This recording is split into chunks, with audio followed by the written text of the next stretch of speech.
안녕하세요. 매일 새로운 사연을 전하는 읽어주는 사연 라디오입니다. 구독과 좋아요, 많은 공유 부탁드립니다. 오늘의 사연 시작하겠습니다. 안녕하세요. 결혼한 지 1년도 되기 전에 돈 뽑아 먹으려는 시어머니와 신우에게 질려서 이혼을 결심한 30대 여성이에요. 생각해보면 그 모든 과정에서 지 역할 똑바로 못한 남편이 제일 한심한 X지만요. 남편과는 지인의 소개로 만났습니다. 기관은 다르지만 둘 다 공무원으로 일하고 있어요. 남편도 저도 구급 공무원에서 시작한지라 벌이는 비슷비슷하고요.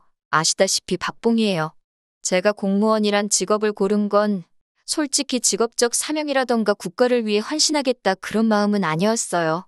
결혼하고 아이를 키우면서도 유지하기에 좋은 직업 같았거든요. 사기업보다는 업무량도 덜할 것 같았고요. 남편의 경우 아버님께서 젊어서 사업을 많이 하셨어요. 잘 돼서 큰돈을 만지신 적도 있었지만 외환위기 때 쓰러지셨고 이후로 예전의 영광은 되찾지 못하셨다네요. 그러다 몇 년 전 마지막이다 생각하고 주식 투자를 시작하셨는데 그로 인해 그나마 가지고 계시던 얼마 안 되는 재산까지 다 잃으셨답니다. 남편은 어린 시절부터 아버님의 흥망성쇠라고 해야 할까요? 그 모든 과정을 옆에서 직간접적으로 겪었기 때문에 무조건 안정적인 직장을 갖겠다고 다짐했다고요. 그래서 군대를 전역하자마자 바로 공무원 공부를 시작한 거지요. 구구절절 말이 길었지만 결국 한마디로 남편이나 저나 가늘어도 오래 버틸 수 있는 직업을 선택한 거예요. 요새는 힘들게 합격하고도 관두는 사람들이 많다는데 저희가 결혼할 때만 하더라도 공무원이란 직업이 결혼 시장에서 인기가 좋았거든요. 그래서 저희 둘이 결혼한다고 했을 때 양가 어른들 모두 정말 기뻐하셨지요. 하지만 딱 한 가지 제가 친정부모님께 말씀드리지 못한 것이 있었으니 그건 바로 시댁의 경제적 상황에 관한 것이었습니다. 시댁 사정이 여의치 않다는 걸 알게 된 건 결혼을 며칠 앞두고 이리저리 집을 구하기 위해 동분서주하던 때였어요. 처음에 결혼 허락을 받기 위해 시댁에 인사를 드리러 갔던 날부터 어머님께서는 결혼할 때 저희 둘 섭섭하지 않게 해주시겠다 호언장담을 하시더라고요. 하지만 이미 남편을 통해서 오래전 아버님이 주식에 큰돈을 잃으셨다는 사실도 그래서 집안 사정이 녹록지 않다는 이야기도 들었던 상황이라 그런 어머님의 말씀을 쉽게 믿을 수 없었지요. 하지만 마음 한구석에서는 그래도 하나밖에 없는 아들 장가 보내려고 소위 따로 차신 주머니가 있으신가 하는 기대감도 있었답니다. 남편도 저랑 비슷한 마음이었던 것 같아요. 기분도 꽤나 좋은 눈치였고요. 그러다 상견례를 하던 날 저희 부모님 앞에서도 큰 소리를 치시는 걸 보곤 그때는 확실히 해주시려나 보다 생각이 들었고 정말 감사했지요. 저희가 모아둔 돈과 친정에서 보태주시는 돈 그리고 어머님이 얼마를 해주실진 모르지만 솔직히 적어도 5천은 해주시지 않을까 하는 생각에 예산을 대충 그렇게 잡고 신혼집을 알아보기 시작했어요. 그리고 결혼식을 코앞에 둔 시점에서는 신혼집으로 마음에 드는 몇 개의 매물을 두고 이리저리 비교를 하고 있었지요. 하지만 어머님께서 정확히 얼마를 언제 주시겠다 가타부타 말씀이 없으시대요. 그런데 저나 남편이나 어머님 말씀을 어찌나 믿고 있었는지 설마 하는 생각보다는 어떻게 여쭤봐야 어머님 기분을 안 상하게 할 수 있을까 그게 더 걱정이 되더라고요. 그러다 정말 이제는 결정을 내려야 된다 싶어서 남편과 시댁을 찾았습니다. 참고로 시댁도 친정도 그리고 저희 집도 다 서울에 살고 있었기 때문에 왕래하는 것 자체가 어렵고 힘들진 않아요. 시댁에 도착하니 어머님 아버님 두 분 다 댁에 계셨어요. 그런데 아버님께서는 저희가 온 걸 무척 반가워하셨지만 어머님이 보여주시는 태도는 뭔가 저희를 피하시는 눈치였지요. 그때 불현듯 불길한 느낌이 왔어요.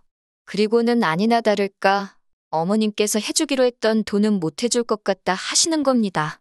남편이 먼저 그게 무슨 소리냐고 약간 높아진 언성으로 물으니 어머님께서 그걸 바로 꼬투리 잡듯 지적하시며 돈을 맡겨놓았느냐 하시는 거예요. 그러면서 너희는 둘이 탄탄한 직장도 있지만 당신들은 나라에서 주는 연금으로 버티고 사는데 기어이 돈을 받아가야겠냐고 그렇게 결혼하면 니네 마음은 편하겠냐고 저희 둘의 양심에 물어보라나요. 제 성격이 원래 좀 긍정적인 편이에요. 안 좋은 상황에서도 좋은 것만 보려고 하는 편이고 그래서 이 와중에도 어머님한테 5천만 원만 기대해서 다행이다 그런 생각을 했지요. 그 정도면 대출을 받아도 허덕이며 갚아야 할 정도는 아니다 싶었고요. 그래서 친정 부모님께도 말씀드리지 않았어요. 결혼을 앞두고 걱정하게 하기도 싫었고 중간에서 난처해질 남편을 생각하니 그것도 마음이 안 좋았으니까요. 무엇보다 남편이 저한테 너무 미안해하니까 더 힘들게 하기가 싫었네요. 비록 약간의 애로사항이 있기는 했지만 저희는 그렇게 부부의 연을 맺었습니다. 저희 둘만 놓고 보자면 모낭구석 없는 결혼 생활을 이어나갔어요. 다툼이 아예 없었던 것은 아닙니다. 연애할 때는 눈치채지 못했던 것들, 가령 남편은 게임을 너무 좋아하더라고요. 그래서 퇴근하고 오면 꼭 2~3시간은 게임을 하며 보냈는데 그래야 자기는 다음날 출근할 동력을 얻을 수 있다나요. 반면에 저는 게임을 좋아하지 않아요. 조용히 책을 읽는다거나 공부를 하는 편이지요. 여기서 공부라는 건 말 그대로 제가 그동안 몰랐던 것들을 배우는 일이에요. 다른 나라의 언어를 공부하기도 하고 재테크 공부 같은 거요. 몇 번의 다툼 끝에 저희는 서로의 다름을 인정하기로 했습니다. 그래서 퇴근하고 저녁 식사를 하고 나면 남편은 작은 방으로 저는 거실에서 각자 할 일을 하며 시간을 보내기 시작했지요. 오히려 그러고 나니까 사이가 좋아졌어요. 서로 충분히 스트레스를 풀었으니 예민할 이유가 없었거든요. 한편 그렇게 지내는 중 하루는 어머님께서 연락도 없이 저희 집에 찾아오셨습니다. 별로 놀랍지도 않았던 게 어머님께서는 이전에도 2번이나 연락도 없이 오신 적이 있거든요. 하지만 그때마다 저희가 집에 없었기에 그냥 돌아가셔야 했지요. 그래서 꼭 연락 좀 하고 오시라 말씀을 드렸는데 이번에도 그냥 오신 걸 보곤 대단하시네 그런 생각이 다 들더라니까요. 그래도 그날은 저희가 집에 있었으니 문을 열어드렸습니다. 어머님께선 지나가다 들렸다며 집 안으로 들어오시기가 무섭게 부엌으로 향하셨어요. 그리고는 대뜸 저희 집 냉장고를 여시면서 이것 보라고 텅텅 비었다며 이러면 당신 아들은 뭘 먹고 사냐입니다. 아무렴 현대사회에서 군기해야겠어요. 소리가 목구까지 올라왔지만 어머님이랑 싸울 것도 아니니 그 말은 삼켰고요. 대신 인터넷으로 이것저것 식재료를 시켰고 이따 새벽에 오기로 되어 있다 했습니다. 요새는 온라인 마켓도 그렇고 대형마트도 그렇고 직접 가지 않아도 다 사 먹을 수 있잖아요. 그러자 어머님께서 아무리 그래도 세상에 그런 게 어딨냐며 주부인 제가 직접 시장에 가서 보고 사야 되는 거랍니다. 남편이 먹을 건데 남이 무슨 짓을 할 줄 알고 인터넷으로 먹을 거를 사냐고요? 아무렴 침이야 뱉겠어요. 그 소리도 하고 싶었는데 제가 그냥 그렇게 시장에 다니고 할 시간이 없다고 했습니다. 퇴근하고 언제 장 봐와서 다듬고 차리고 하느냐고요. 그러자 어머님께선 대뜸 저더러 결혼했으면 살림이 먼저지 공부고 나발이고 그런 건 할 시간이 있고 장 보러 갈 시간은 없냐는 겁니다. 여자는 원래 결혼하면 남편이 1순위, 시댁 식구들이 2순위 그렇게 돼야 하는 법이라면서요. 당신도 여자고 딸도 있으면서 어떻게 저런 소리를 아무렇지도 않게 하시나? 신기하대요. 한편 그 와중에 제가 공부하는 건 또 어떻게 아신 건가 싶어서 남편을 쳐다봤어요. 그러자 남편이 나중에 그러더라고요. 제가 공부하는 게 대단해 보여서 신우한테 이야기를 했는데 그 이야기가 어머님한테 들어간 것 같다고. 아무튼 그래서 공부랑 장 보는 건 별거고 그러면 게임하는 어머님 아드님이 장을 보는 게 더 맞겠다 했습니다. 남편은 차를 갖고 출퇴근을 하고 저는 대중교통을 이용하고 있었으니까요. 제가 남편더러 어머님 말씀 들었냐며 앞으로 쓸데없이 집에 와서 게임 같은 거 할 생각 하지 말고 집에 올 때 시장 들려서 장 봐오라고 했어요. 그러면 밥은 내가 차려주겠다고요. 어차피 저는 요리하는 건 좋아해서 밥은 늘 제가 했고 뒷정리는 남편이 했는데 남편 일거리만 늘어난 거예요. 그러자 어머님 얼굴이 진짜 금방이라도 터질 듯 빨개져서는 어이가 없다며 저더러 내가 너한테 하랬지 네 남편 시키랬냐고 목소리를 높이시대요. 그래서 저도 남편 입으로 들어갈 건데 자기가 보고 사는 게 제일 마음 편하지 않겠냐고 했습니다. 제가 무슨 짓을 할지 모르잖아요라고 어머님이 하신 말씀대로 돌려드리니 더는 아무 말씀도 못 하시대요. 어머님이 씩씩대며 돌아가셨고 저라고 마음이 편하기만 한 건 아니었습니다.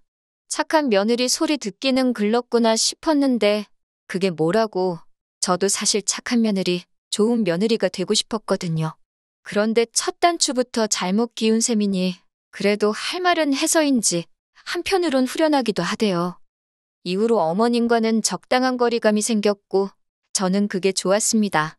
그런데 문제는 신우가 이 꼴을 못 보더라고요. 신우는 남편보다 4살이 많았고 결혼도 했는데 신우 남편하고 사이는 안 좋은 눈치였어요. 남의 부부 속사정이야 제가 알 수도 없고 관심도 없지만 남편 말로는 두 사람이 상극이랍니다. 그래도 왜인지 이혼은 안 하고 산다나요. 아무튼 그런 신우가 자기가 무슨 어머님의 대변인, 변호사라도 된다 싶었나 봐요. 신우는 걸핏하면 저에게 전화를 해서 자기 어머니, 그러니까 어머님이 얼마나 마음이 여리고 고운 심성의 소유자인지 그리고 아들인 남편을 얼마나 끔찍히 아끼셨는지 고생을 많이 하셨다며 그러다 한 번은 자기는 자기 어머니만 생각하면 눈물이 난다고 훌쩍이길래 저도 저희 친정어머니 생각하면 죄송하고 감사하고 그렇다고 솔직히 딸들은 다 그렇지 않냐고 쏘아붙여버렸습니다. 유난도 적당히 해야지. 무슨 심파극 찍는 것도 아니고 그날따라 못 들어주겠더라고요.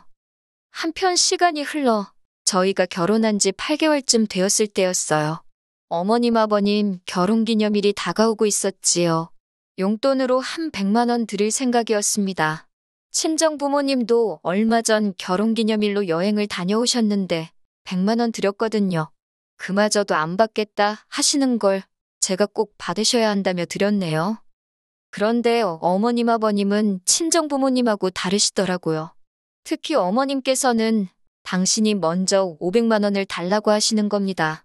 어머님의 태도도 태도지만 액수에 깜짝 놀랐어요. 500이면 저희 둘 중 한 사람 월급을 넘는 금액이니까요. 제가 그렇게 큰 돈이 왜 필요하시냐 하니까 니네 부모도 얼마 전에 여행 다녀오지 않았냐며 당신들도 여행 가려고 한답니다. 이 이야기는 또 어떻게 아셨나 궁금했지만 일단은 저희 부모님은 당신들 돈으로 가시는데 제가 용돈을 드린 거라고 말씀드렸어요. 그랬더니 어머님께서 대번에 안색을 바꾸시며 그러니까 지금 제 말이 돈도 없으면서 무슨 여행을 가냐 이거냐입니다. 그러면서 호통을 치시는데 너무 황당하더라고요. 그러면서 잔말 말고 500만 원을 당신 계좌로 보내랍니다. 안 보내면 가만 안 둘 거래요. 그러고는 일방적으로 전화를 끊으셨는데 기가 차더라니까요. 남편에게 이게 말이 되느냐고 퍼부었습니다. 그랬더니 남편이 기껏 한다는 소리가 올해 500만 원 해드리고 이후로 미래 용돈에서 까면 되는 거 아니네요. 예를 들어 내년에 100만 원 드릴 거에서 80만 원만 드리고 그런 식으로 20만 원씩 까면 괜찮지 않겠냐고요. 제가 그 액수는 다 누가 정하는 거냐고 물었습니다. 누가 내년에 어머님 아버님 100만 원씩 드린다고 했냐고 그러면서 어디다 돈을 쌓아놓고 사냐고요. 그리고 이때부터는 내가 결혼하면서 어머님 말 바꾸신 걸로 당신한테 뭐라고 한 적이 있냐. 내가 뭐 제대로 된 거 하나 받은 게 있냐. 지금 누구 덕분에 대출 갚느라 고생인 줄 알긴 하냐. 500만 원이 네 집 개 이름이라도 되냐. 정말 따다다다 쏘아붙였네요. 그제서야 남편도 한 발 물러나긴 했는데 그 분을 삭힐 수가 없더라니까요. 하지만 상황은 여기서 끝나지 않았습니다.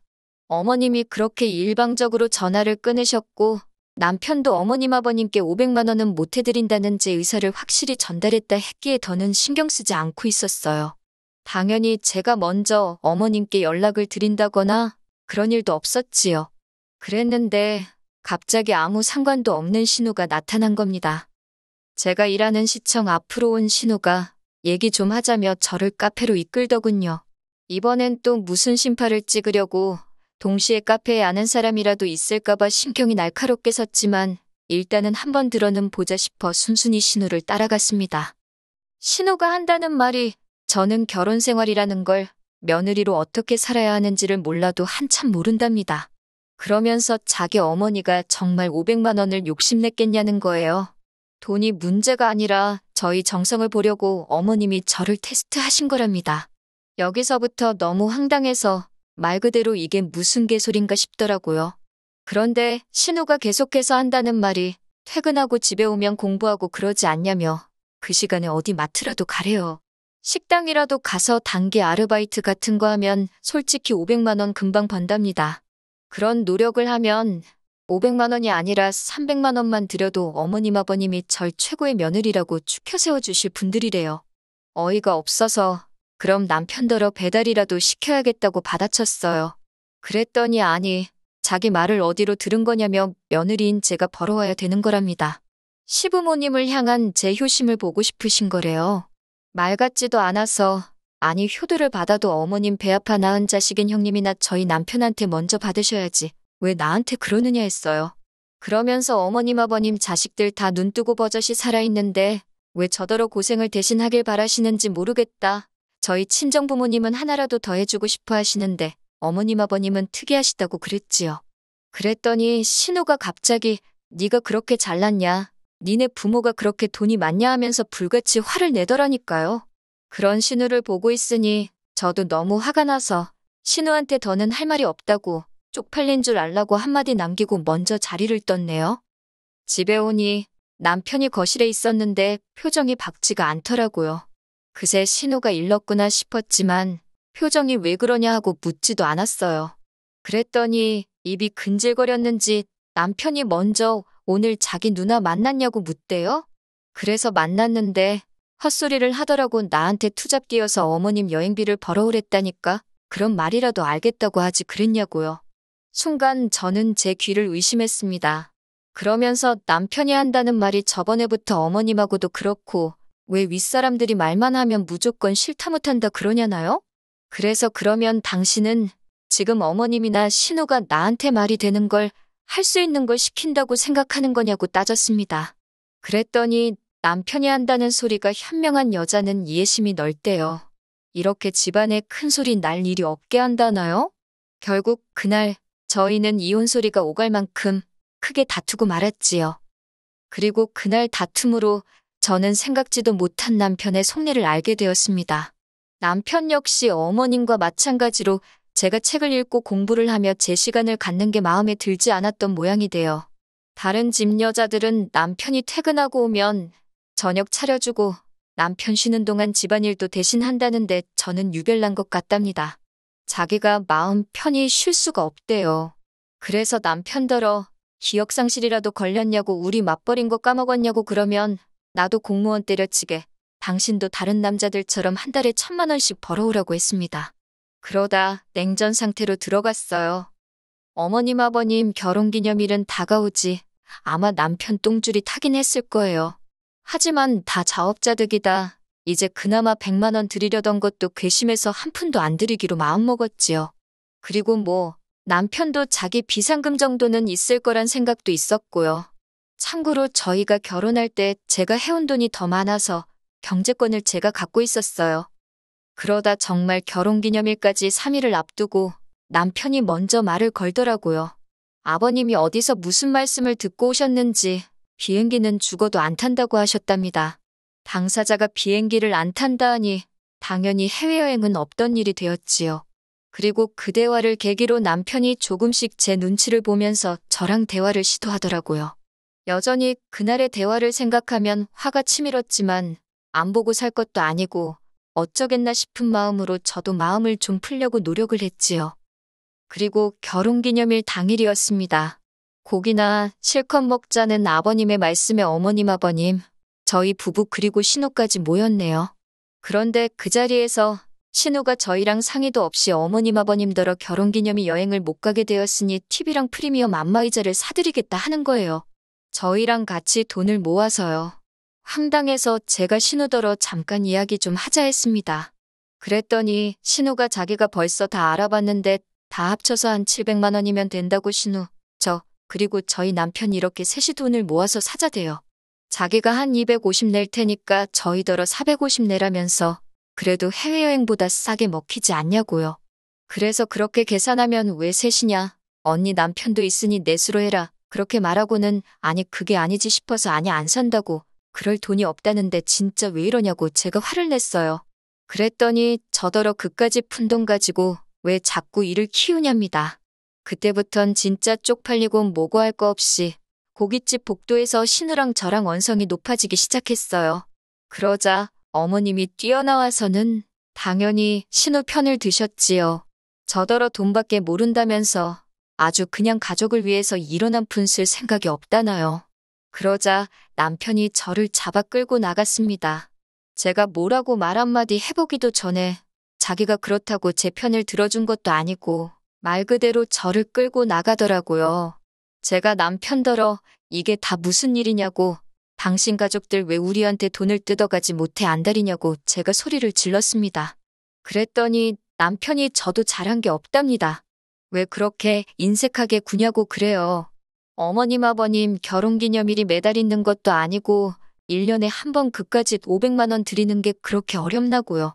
저도 결국 가진 거라곤 그거 두 쪽밖에 없으면서 왜 당신 가족들은 이렇게 주제 파악도 못하냐고 했습니다. 그러면서 더는 말할 것도 없다고 이혼하자고 했어요. 노후 준비도 안 되어 있는 시부모님도 부담스럽고 저렇게 앞뒤 생각 없이 내질러대는 신우도 밥 마시고 무엇보다 당신이 못 믿어 못 살겠다 했지요. 당장 오늘 밤이라도 짐 챙겨서 시댁으로 가라고 했어요. 장가 올 때 가져온 돈은 내가 계산해서 보내줄 테니까 가라고 했네요. 참고로 어머님 아버님이 곧 정리하신다고 약속하긴 하셨지만 남편 앞으로 받아놓은 대출이 있어서 혼인신고는 안 하고 있었어요. 정말이지 신의 한 수였다니까요. 아무튼 제가 세게 나가니 남편은 저번처럼 다시 한번 한 발 물러서긴 했지만 더는 못 참아주겠더군요. 그래서 이런저런 실랑이가 오갔지만 결국 헤어졌습니다. 그런데 어머님은 끝까지 돈 500이 뭐라고 이혼을 하느냐고 저더러 후회할 짓 하지 말랍니다. 그 돈 이제 들어와서 줘도 안 받는다 하시는데 저희 어머님 분명히 또 달라고 하실 분이거든요. 그리고 그 망할 시누이만 생각하면 그 엑스랑 가족이랍시고 얽혀 사느니 이 꼴 저 꼴 안 보고 사는 게 낫다 싶어서 뒤도 안 돌아보고 헤어지는 걸로 마음먹을 수 있었네요. 남편과 완전히 정리가 되고 나서야 친정에도 그간 있었던 일을 알렸습니다. 저희 부모님께는 정말 제가 큰 불효를 했지요. 너무 속상해 하셨거든요. 아, 남편에게선 연락 계속 와요. 하는 말이야 뻔하지요. 자기가 생각이 짧았다. 미안하다. 한 번만 더 기회를 주면 영원히 제 편이 되어주겠다. 됐다고 했어요. 나 자신은 내가 지킬 거라고, 당신은 이제 필요 없다고요. 그리고 저는 이후로 공무원 일을 하면서 틈틈이 전문직 공부를 시작했어요. 아직 1차만 합격한 상황이라 뭐라고 말씀드릴 순 없지만 잘 될 것 같은 기분이에요. 당분간은 더 나은 삶을 목표로 그것만 바라보며 정진하려고 합니다.